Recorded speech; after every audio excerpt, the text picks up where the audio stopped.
जिंदगी अगर ख्वाब हुई तो मौत अगर लाजवाब हुई तो तुम्हें लगा मैं खामोश हूं, खामोशी मेरी आवाज हुई तो मैं यहां सबसे नाराज हूं, जिंदगी मुझसे नाराज हुई तो वो बोला मोहब्बत नहीं तुम्हें, मैं बोला अगर बेहिसाब हुई तो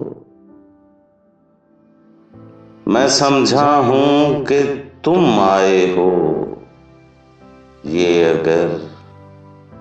तेरी याद हुई तो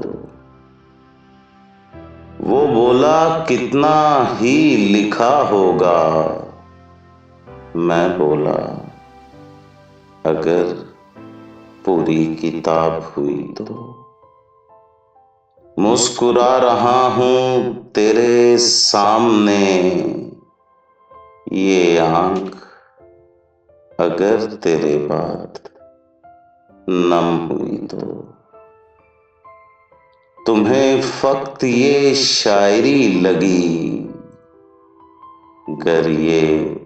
मेरे दिल की आग हुई तो जिंदगी अगर ख्वाब हुई तो मौत अगर लाजवाब हुई तो